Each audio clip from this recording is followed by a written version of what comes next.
Friends, tired of working 9 to 5 for a world that hates and fears you? Then why not spend your next vacation on Utopia? Dine, shop, and be entertained by the world's largest population of mutants. Enjoy our daily sentinel attacks. This island paradise is located just outside San Francisco. But don't worry, you can drive there, thanks to our daily rerouting of the Golden Gate Bridge. Utopia. Do you want to make more money? Sure, we all do. So why not send away to the Jean Grey School of Higher Learning for one of our mail-order courses in the following: Combating Intolerance, Telepathy and Psychic Projection, Defying the Laws of Nature, Combating Evil Mutants, Teaming Up with the Avengers, What Not to Say, Identifying and Treating Brood Infestations, Accounting, Renaissance Art History, and much, much more. Going to school or hanging out in San Francisco with a bunch of jobless drifters. The competition is old as time itself. On today's episode, we're going to review the two brand new #1 issues that relaunch Marvel's mutant franchise with Uncanny X-Men #1 and Wolverine and the X-Men #1. Enjoy the show.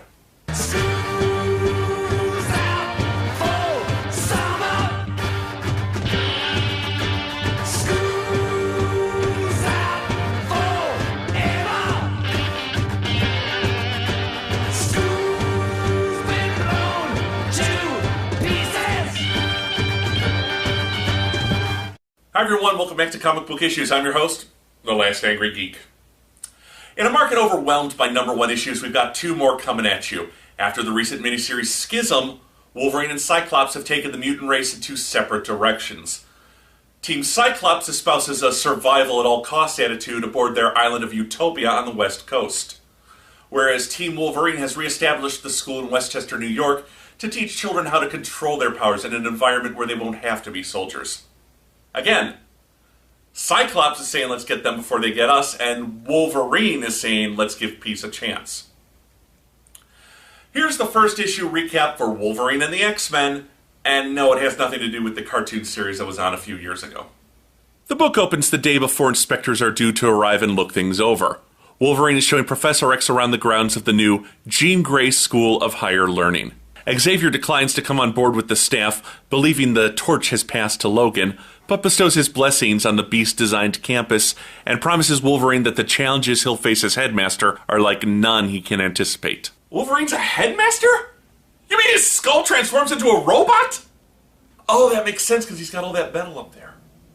The next morning, Logan meets his headmistress, Kitty Pryde, to greet the inspectors from the New York State Department of Education, Mrs. Marigold and Mr. Cludd. Cludd? That sounds like one of those old Jack Kirby monsters the Fantastic Four would fight. Beware the might of the unstoppable Cludd. I'll shut up now. The inspectors are rude and quite blunt with their mutant bigotry, even though the campus is an impressive sight. Unappreciative of the fine arts of psychic defense class, and taken aback by Husk's lack of tact handling rowdy students, things go from bad to worse. Janitor Toad complains that he still doesn't have a bed, and his room is filling up with hot lava. Glob, Herman, and Hellion pick on the newest member of the school, Brew, who is, of all things, a mutant member of the alien race, the Brood. Logan decides to teach the boys a lesson and activates one of Hank McCoy's most radical redesigns of the school. Apparently, any room in the school can now be turned into a danger room. Logan lets the fire-breathing toilets teach the students a lesson. The inspectors then meet Edie, late of Generation Hope, and she presses on them that mutants are all monsters, as she is still a bit shell-shocked from killing human supremacists in Schism. All of these interactions further cloud the moods of Cludd and Marigold, but at least one potential problem is under wraps. Quentin Quire, former rioter, is kept under close guard by Kitty's pet dragon, Lockheed. Hoping a visit with everyone's favorite big blue cat-like teddy bear will charm the inspectors, Kitty and Logan take them down to the Beast's workshop, only to find him immersed in keeping the school held together and suffering coffee withdrawal. Hank mentions something about the school being infested with interdimensional gremlins before going to collect the latest load of alien Shi'ar technology, including Kid Gladiator, the son of the Shi'ar Empire's leader, and his bodyguard, Warbird. Iceman interrupts to tell Logan that he has a visitor. At the gates, Logan meets Cade Kilgore, boy genius and weapon manufacturer CEO. Cade informs Logan that he is the new Black King of the Hellfire Club and was responsible for the suitcase sentinel that nearly destroyed Utopia. Logan pops out the old pig stickers and tells Cade to shove off, but Cade counters that he didn't foresee this. A school teaching mutants and humans to live in peace is bad for the Sentinel business, and he quietly vows to destroy it. As Logan drives back to the main campus, the aforementioned gremlins burst out of the school, chasing the inspectors. If there's one thing I don't see enough of in comic books, and there's only one thing I don't see enough of in comic books, it's a pack of 1/8 to scale naked nightcrawlers harassing a pair of snooty white folk. Bravo, Jason Aaron. Bravo. Just as Wolverine is about to lose his cool, the entire school starts to shake. With a "Ha! Told ya!" from Kildare, the entire campus is assaulted by a giant monster. I know one thing, that monster ain't called Clud. Okay, I'll admit that ever since the move to San Francisco, I've been hoping that sooner rather than later we'd get back to the school environment. But is this more traditional take on the X-Men a dream come true, or a nightmare brought on by some indigestion? An undigested bit of beef, perhaps? A blot of mustard? Let's take a look at what did and didn't work on Wolverine and the X-Men #1. I will say that Wolverine and the X-Men has a lot of good things in its favor. The story is a lot of fun, as the idea of Wolverine and Kitty having to show state inspectors around their crazy new school is a concept too good to pass up. Whenever something goes wrong, we can feel Wolvie lose a little bit more of his cool, and Kitty's calm veneer crack that much more. Also, the story benefits from having Charles Xavier there to give it his blessing. Professor X seemed to be the one character missing from Schism. If anyone's opinion on Logan and Scott's dispute mattered more than most, it'd be Professor X. Yet aside from an appearance in the Prelude to Schism miniseries, we never saw or heard from him.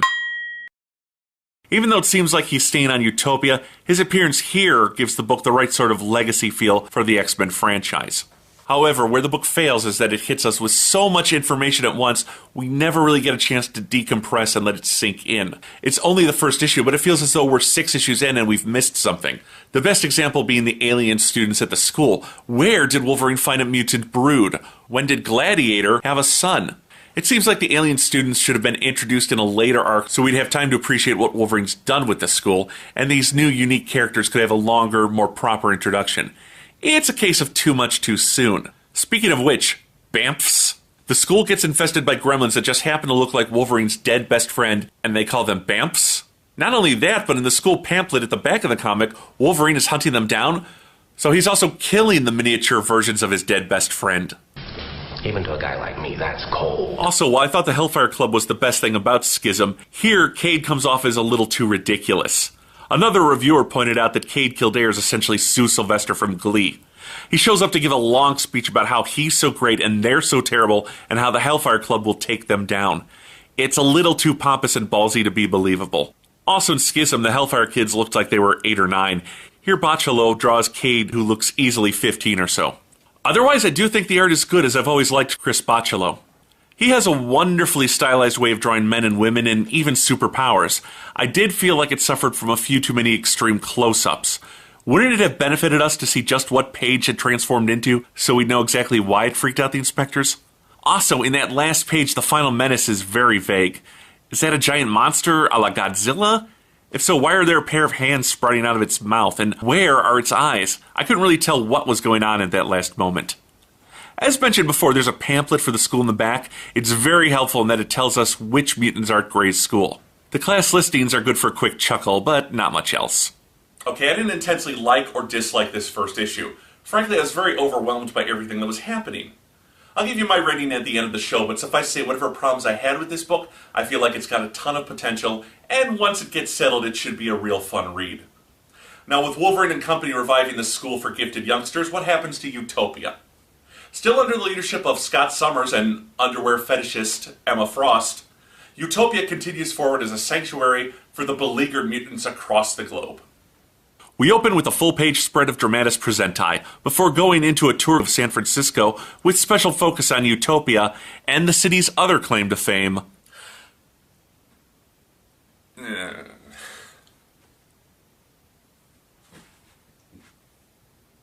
Its other famous resident being the Dreaming Celestial. Celestials are a race of intergalactic bioengineers. They're responsible for the creation of the Eternals and Deviants on Earth. This one Celestial has stood immobile in San Francisco for some time. The story follows on the resurrection of Mr. Sinister at the end of the previous volume of Uncanny X-Men. He kills 2 tourists in front of the Celestial before simply banging on its leg with his cane and strolling right in. We then cut to Scott Summers, leader of the Utopian X-Men, getting a pep talk from his girlfriend, Emma Frost. Resolute, he strolls in and announces that the assembled mutants and android are now his extinction team. You know, that's not a great name for a superhero team. Oh my god, all around us, chaos and death! Someone save us! Have no fear, the extinction team is here. Yeah, you know, I'm gonna go take my chances with the 4 horsemen of the apocalypse over there. Ciao. But... The team includes Magneto, yes, that Magneto, Namor the Submariner, yes, that Namor the Submariner, Danger, the former Danger Room artificial intelligence turned android killing machine, Hope, the mutant messiah, Storm, whose marriage to the Black Panther still managed to outlast Kim Kardashian's marriage to Chris Humphries, Magic, teleporter and emotional cripple after a lifetime of torment spent in hell, where she learned to cast spells and had her soul remade into a sword that only she can wield, and her older brother Colossus, who's become the new Juggernaut empowered by the demon Cytorok. Scott makes an unfortunate comparison of Utopia to North Korea and Iraq, attempting to point out just how powerful and feared the mutants of Utopia are. The extinction team will act as a deterrent to those who would harm the mutants.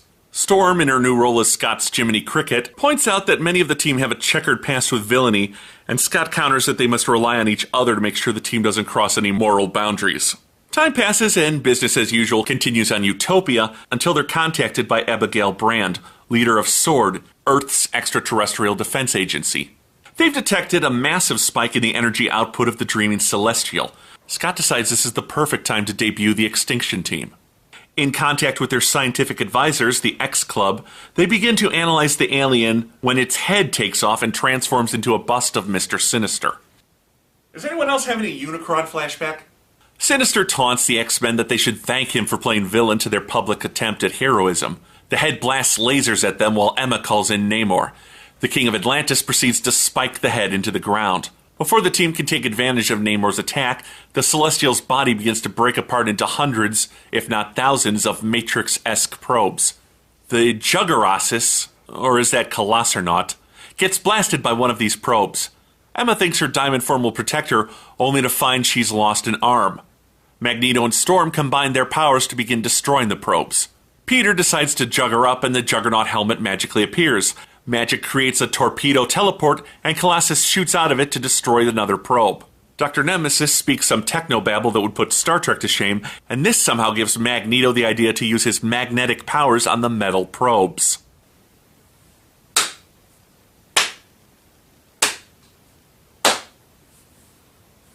Faster than you can say bionicle, Magneto's rebuilt the body and is keeping it from disassembling. Remembered that this started with Sinister's floating head, Danger tracks it to the mainland of California, where it releases a vast amount of energy. Suddenly, everyone is transformed into Sinister. But now, there is no human race. There is only the Master Race. So that's the brand new Uncanny X-Men #1. The first brand new Uncanny X-Men #1 in nearly 50 years. Let's compare the good and the bad. Well, this book has a much more straightforward adventure story. We get a brief setup, exposition for the forming of Scott's new team, and then we jump right into the action. For a first issue, there's precious little in the way of explanation. It really assumes you've been reading the previous volume of Uncanny X-Men up until that point. There's no explanation of why the mutants are on Utopia, why Namor and the Atlanteans are living beneath the island, why Colossus is now the Juggernaut. Since the first issue is always trying to attract new readers, you'd think they'd explain things a little bit better. Also, some characters don't get much in the way of characterization during this story. Scott's nervous, Emma's confident, Magic is protective of her older brother, and Storm is worried about the makeup of the new team. The other characters never get much of a chance to shine and speak through their actions.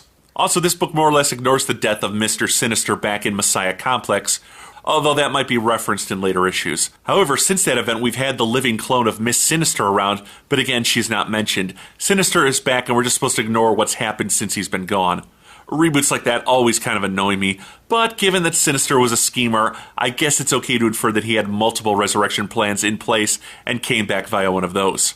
I do normally like Carlos Pacheco's artwork. I did have a few minor quibbles, such as Emma's enormous buttocks in one scene, but overall, the art in this issue didn't really grab me as usual with Pacheco, and I have to put that on the book's coloring by Frank Darmada. There's never any colors that pop out at you, even with the energy effects. Compare this to Pacheco's work on the JLA-JSA crossover book, Virtue and Vice. Here, the bright colors really sell the art and help it to come alive. So what do I think of these two books compared to one another? Well, neither title is the out-of-the-park home run you'd want for the first issue of your new franchise title. Of the two, I'd say that Wolverine has better art and more interesting characters, while Uncanny X-Men has the more coherent story. I give Wolverine and the X-Men #1, 3.5 out of 5 stars. Wolverine feels like a nice return to the more traditional take on the X-Men, but keeps it fresh with a new take on the school and the student body. This book has a lot of potential. As for Uncanny X-Men #1, I give that one 2.5 out of 5 stars. This is the natural continuation of every X book we've been reading for the last 3 years, and a more traditional action story. That's all for now. I'm the Last Angry Geek, and I'll see you back here next time on Comic Book Issues.